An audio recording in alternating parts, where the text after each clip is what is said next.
Look, all I'm trying to say is that you are who you are.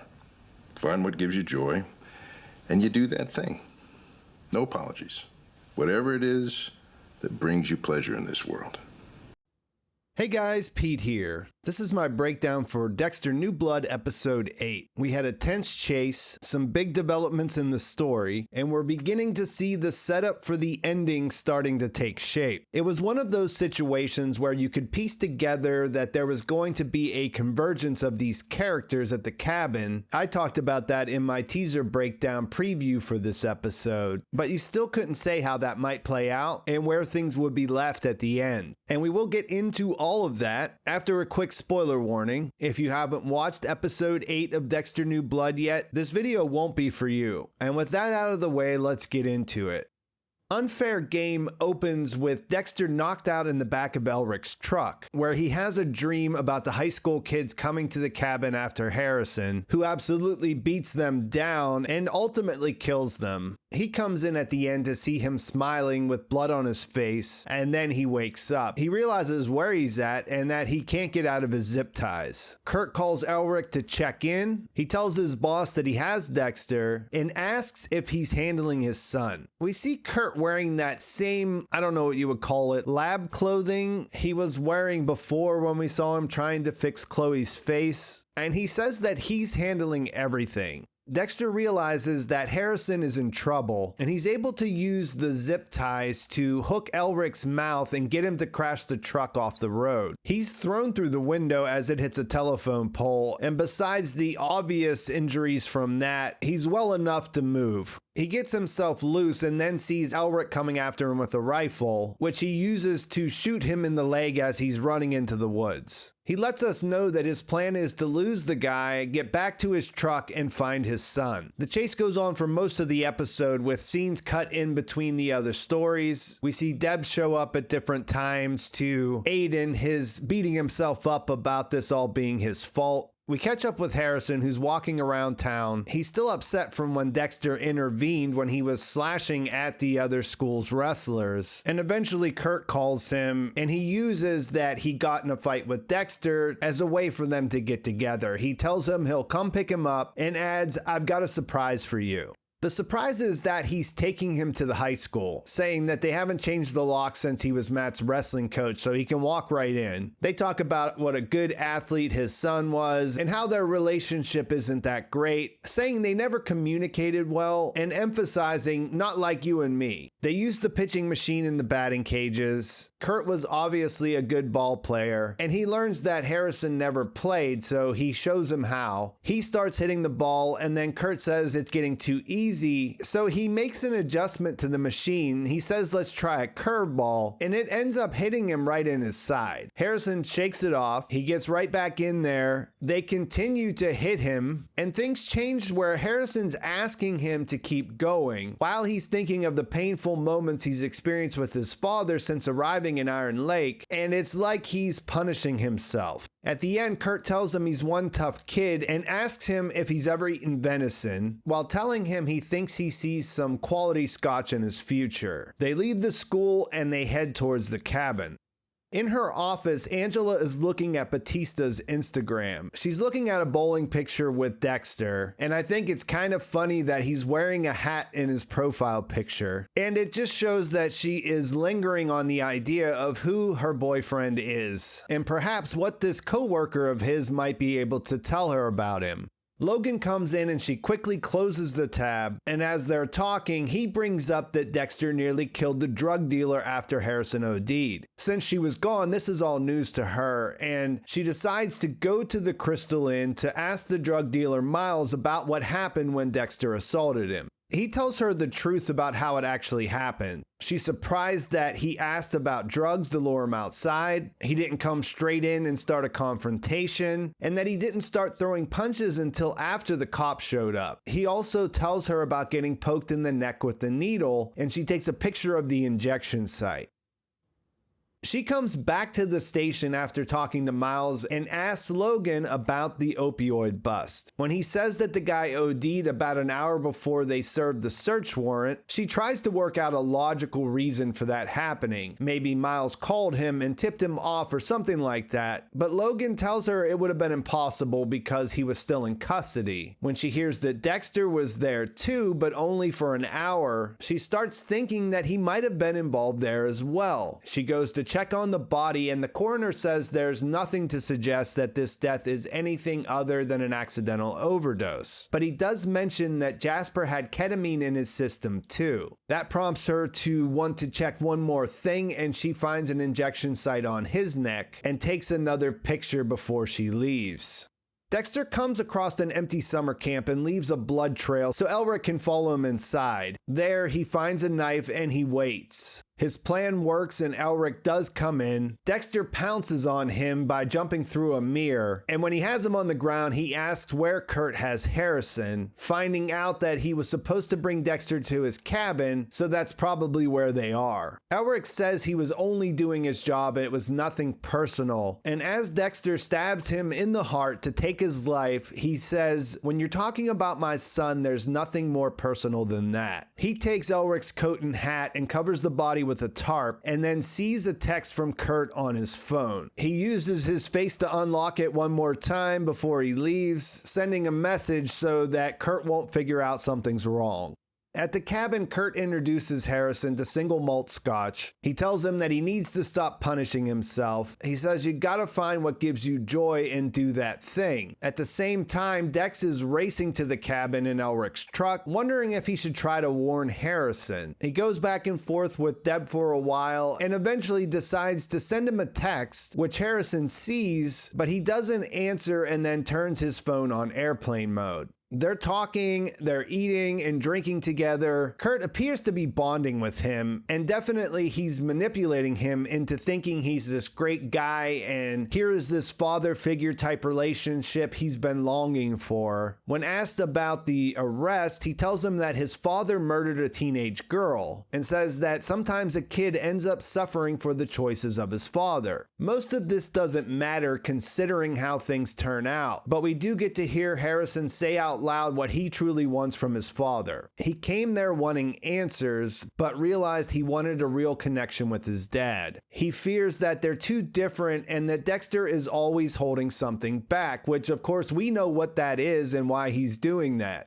He's frantically driving and trying to get a hold of him the whole time. After Kurt tells him everything that he wants to hear, he looks at his watch and says he has something he has to take care of. While he's out of the room, Harrison does see that Dex has been calling, and then Kurt comes back out in his full gear saying that he wished it could have worked out differently, but I don't have a choice, son. Sins of the father. It's a fucked up world out there. He tells him to get up and get out. Harrison is frantic, trying to figure out what he did, if he did something wrong, saying he didn't mean it, and he just keeps repeating he doesn't know what he did. Out front, Kurt turns on the laser scope and tells him to run, and then the truck starts to approach. At first, he thinks it's Elrich, so he wants him to hurry up and get Dexter outside so he'll see the death of his son. But as it keeps coming for him, he realizes Elrich isn't driving and he starts shooting in that direction. In order not to get hit, he has to dive out of the way, and then he runs off as Harrison and Dexter are reunited. His gun was tossed aside, so he can't shoot either one of them, and he sort of disappears in that 1 minute he's running in the field. They see him there, and they focus to check on each other to make sure they're all right, and when they look again, they don't see Kurt anymore. This prompts them to make the decision to get back into the truck and get out of there.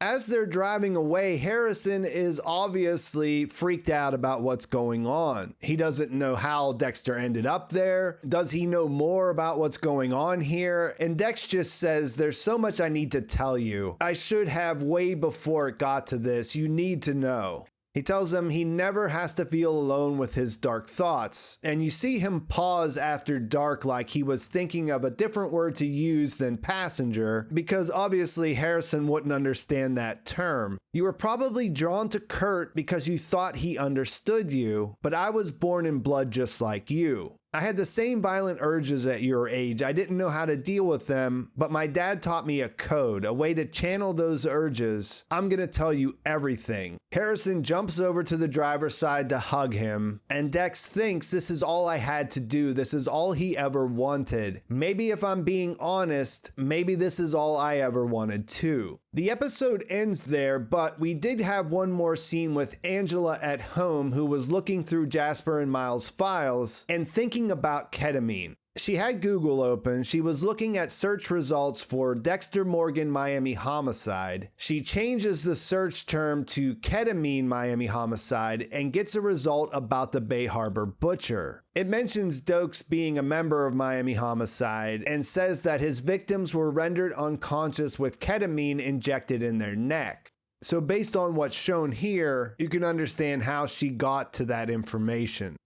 And it's another episode that continued to stoke the buildup. Maybe it's a slight step down from the last couple, but still one of the stronger episodes. It's like you can finally take a breath now that Dexter is coming clean to Harrison, who is at a place where he's ready to receive this information. They've been building this up for so long, and you really never knew whether it was going to happen or not, so it's good to see that it did. The characters can move on. It answers Harrison's questions with the added bonus of having a very plausible explanation for why it hadn't happened up until this point. The ticking clock nature of this episode means that not a lot of time has passed. If you think about the end of episode 7, this all happened in that same day. There's quite a few loose ends here. Dexter left a dead body with a lot of evidence that ties him to the murder in Elrich at the summer camp. Angela sort of shifted focus, going down a rabbit hole for the day, but Iris's body being discovered is still fresh in her mind, and now they have the Christmas holiday coming up, so it'll be interesting to see how the next 2 episodes play out time-wise.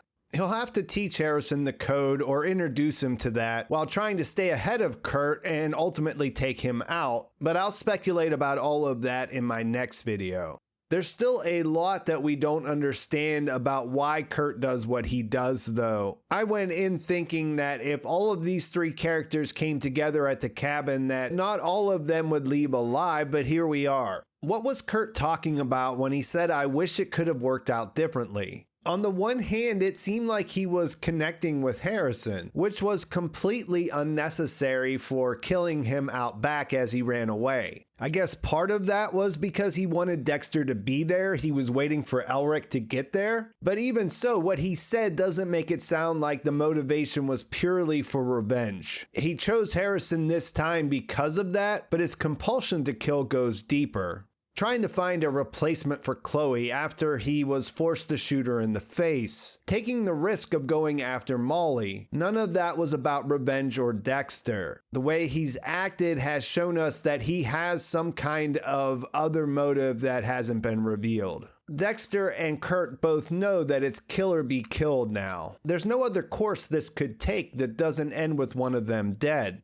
Dexter killed Matt, Kurt tried to kill Harrison, and now at the end of the episode, they're both operating in the same small town that feels like it's not big enough for the both of them anymore. As we get closer to the ending, it does feel like they're going to go the route that I talked about in my How Should It End video. With Angela closing in, the likely scenarios where Dexter walks away from this alive or free are just diminishing by the minute. And it's fitting that she's the one who is starting to unravel the case, because you can assume that who she was is part of the reason why he's with her. He wanted to be close to law enforcement. Even in his being abstinent in the lead up to New Blood, he was still keeping his options open. Otherwise, why would a person who's hiding out under an assumed name, trying to run away from their past, choose to get into a relationship with a cop? Sure, some luck had to go her way, but I think it's fitting that it will ultimately feel like it comes from this choice he made when things fall apart. The ketamine thing is a little annoying, since most people who paid attention know that he used something called M99 in the original series. It's not really important that he changed what he used. I mean, he's going to use what he has available to him, but her making the connection based on that sort of made me scratch my head of like, why would they do that? And I guess yes, there may still be an explanation, but I mean, it's probably just one of those things like Harrison's age that doesn't mesh exactly with the original, and you have to decide whether you're willing to accept that or not. I think more interestingly that the ending of this episode brought up the truth at the center of the Dexter character, and it does a lot to set up a satisfying ending. When he's thinking about the effect that telling the truth has had on Harrison, he says, maybe if I'm being honest, maybe this is all I ever wanted too. It's a revelation for him in that moment with his son, but as viewers, we already know that's what he's been searching for. It came out in different ways throughout the series, but it's pretty plain in the relationships he had with significant others. Deep down, he's always just wanted someone to see him as he was and accept him that way. Now his son can do that, and it's sort of an equal exchange in that Harrison also gets the father figure and understanding he's always wanted. So however it goes wrong from here, they'll already have had that, and I think that's a good place to leave things for now.